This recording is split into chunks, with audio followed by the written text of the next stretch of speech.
The detective asked Doug about last night's contact. Doug, clueless, said no, yet the police said call records. At 11:02 p.m. yesterday, Doug felt a panic, rushed back to his mansion, and started digging through his messages. Finally, he found the old man's message, which came to an abrupt halt, much like a poorly written sitcom. The old man didn't say who got the letter, but on this southern island, Doug just needed to visit the old man's frequent virtual contacts. The old man's account recorded this info faithfully, but Longhair, another assistant, opposed it. This machine is still in testing. Long-term connections could cause irreversible harm, but Doug had his reasons. All clues pointed to Doug, both the police and he thought so. He couldn't remember last night. He wasn't sure if he killed the old man or was framed, but the old man knew something, so a virtual world trip was needed. He asked Longhair to set 2 hours, far longer than safe. The old man did 1 hour each time. Virtual world debut.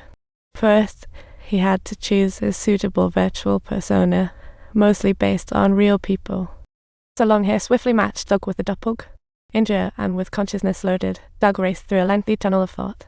He found himself in the body of a bank employee, and everything felt as real as Monday morning coffee.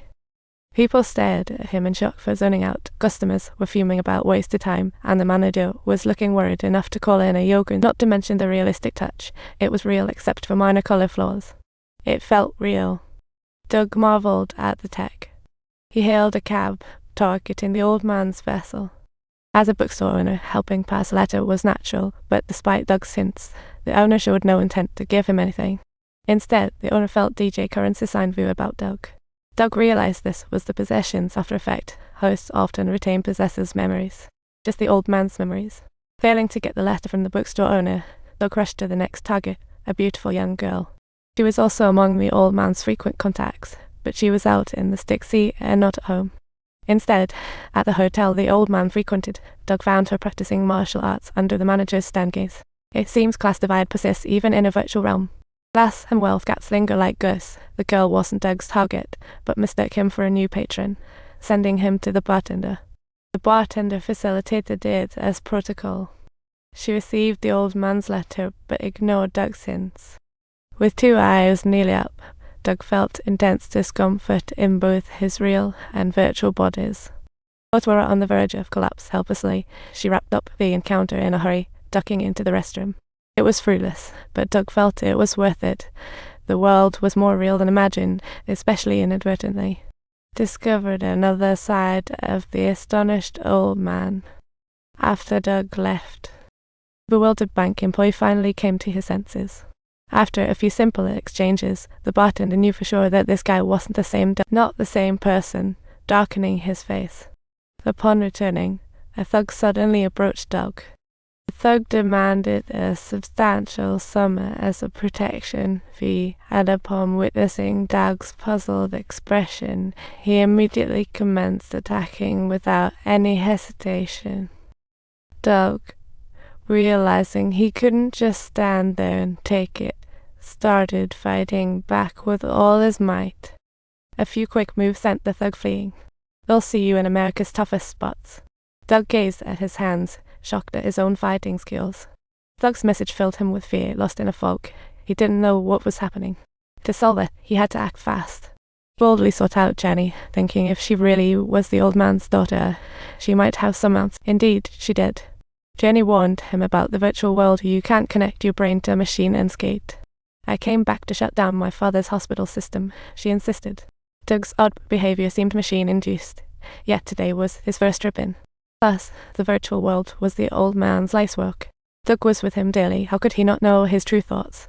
And strangely enough, Doug inherited everything the old man left behind, yet the daughter, Jenny, never blamed him. In fact, she felt affectionate toward him. But weirder, Doug felt he knew Jenny on first sight. He had that DJ Curran's sign, revealing too, which made him seize this moment to ask his burning question. Jenny's intentions were shining through her words. She graciously invited Doug to dance. Who could turn that down?